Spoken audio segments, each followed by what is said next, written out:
करमला शांति आनंद आश्रम ठाकुर अभिराम परमहंस देवंकर जी प्रथम सन्यास थिले आचार्य भाव परवर्ती समय जी अधिष्ठित हेले भक्त मैंने वैकुंठ बाबा डाकते।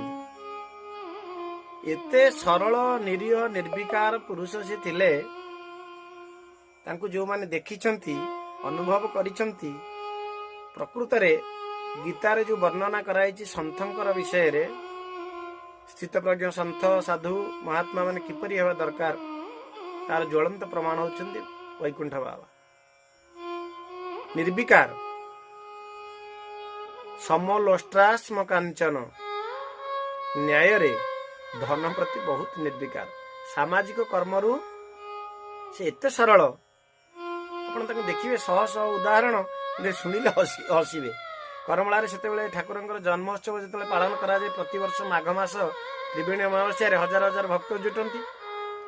आते बाबाजी थिले मध्य ठाकुर जेहेतु अति विश्वस्त निर्लोभी सन्यास तो ठाकुर कौन करती ना सब भंडार दायित्व पाखे थाए।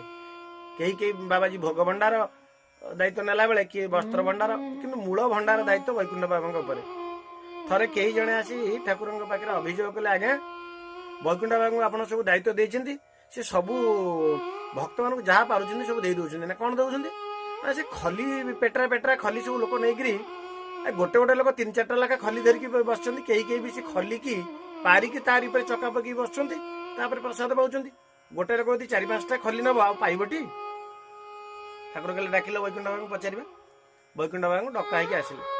वैकुंठ बाबा आसी पहुँचला ठाकुर पचारे वैकुंठ बाबा सी कौन सब तुम भक्त मान सब देच बोली सब अभियोग हो खली फली सब गोलमाल हो। वैकुंठ बाबा पचारे आज्ञा मुझे भंडार घर चाबी देती बेणु बोली गोटे भक्त को देती कौन गोलमाल हो ना खली बहुत गोलमाल करुच्ची ना नाई तदारख कर सब टे जगा रखा कर ना विशृंखला हम।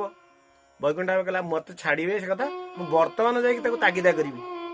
वैकुंठ बाबा एत सरल जदि आप दिन जाक शिखेबे जन को बकीवाई रागिवाई विरक्त हाँपाई से कर्म क्षेत्र गला बेलू से राग क्रोध विरक्त सबतक भूली जाइए से कौन सरलिया के दीपद कहीदे ठाकुर एक भल भाव जानते।